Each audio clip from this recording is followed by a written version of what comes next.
We continue and conclude our lecture 14 on missing the mark together, and we're picking that lecture outline up at point D.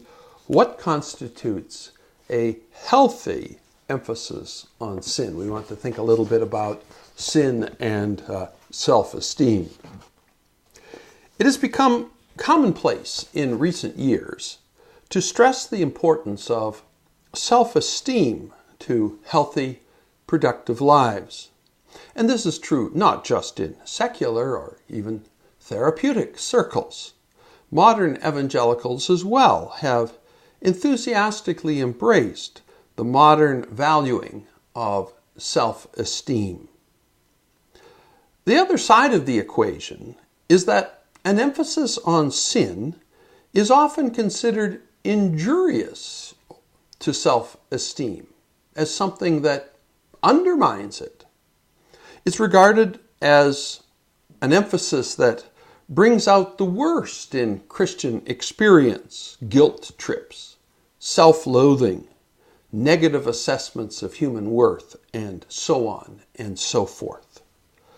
Now, the recent evangelical enthusiasm for promoting self-esteem. I remember when I graduated from grad school, I was given a book back in the 70s called I'm Okay, You're Okay. Very reassuring at the time.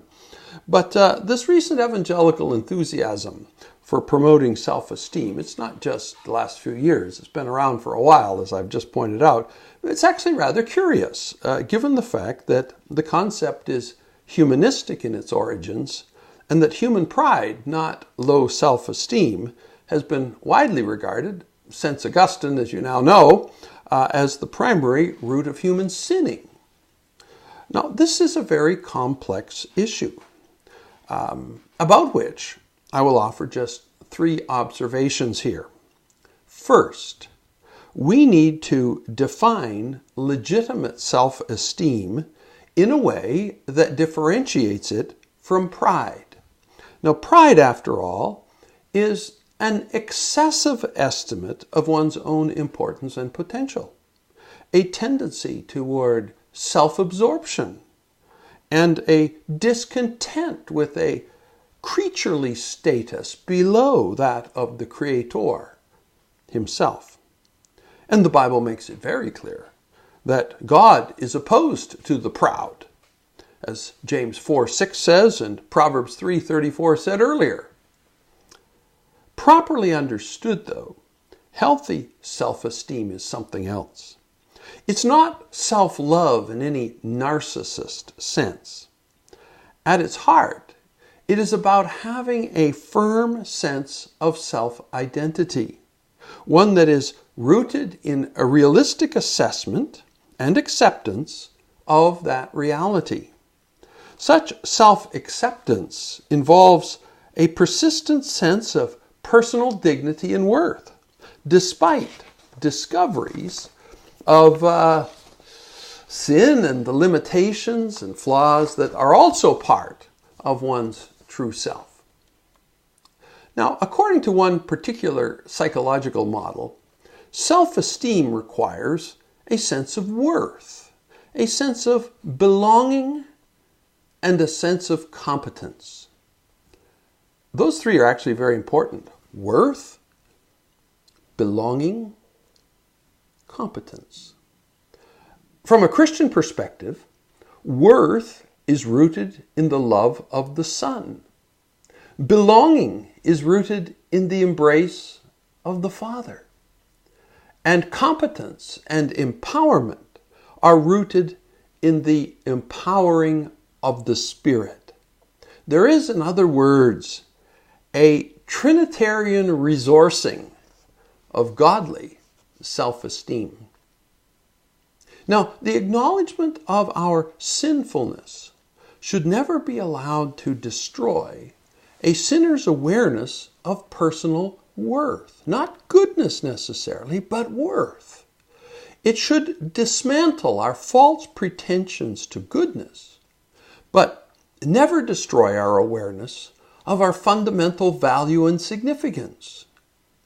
Exposing the sin in our hearts should always be done in close and ready proximity to a grace that is greater than all our sin.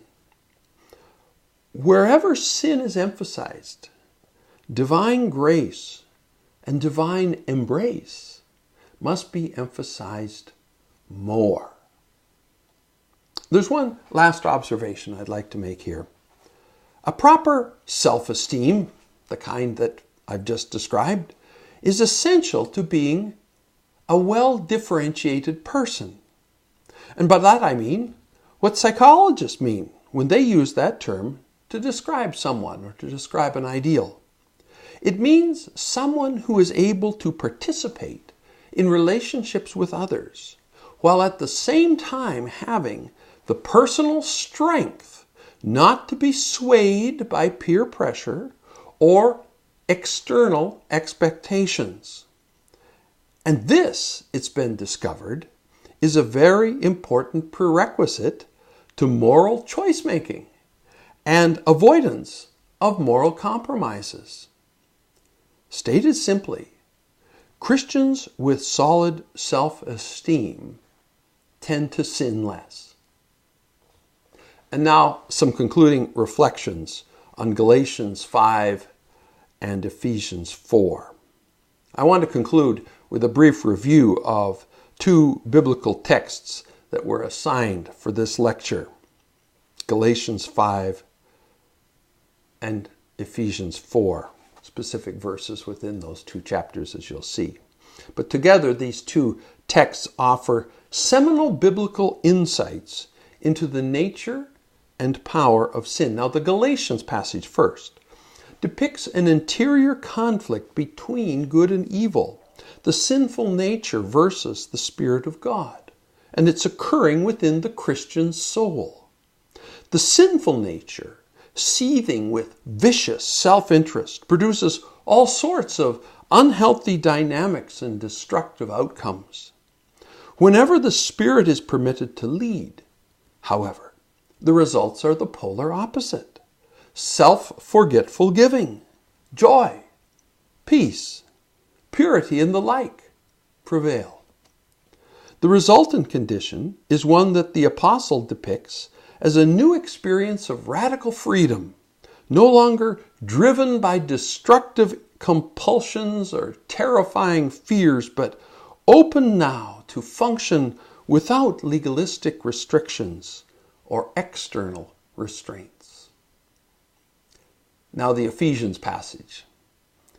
That's written in the same spirit, but its focus is on the sinful life that is to be left behind. It highlights a number of dimensions of a sin-dominated human existence, a darkened understanding and futile thinking, separation from the life of God, a desensitized conscience, even gross sensuality. The net effect of these morally destructive forces over time is the actual corruption of the self, a real deterioration of human personhood. But here too, there is a pointer to greater grace.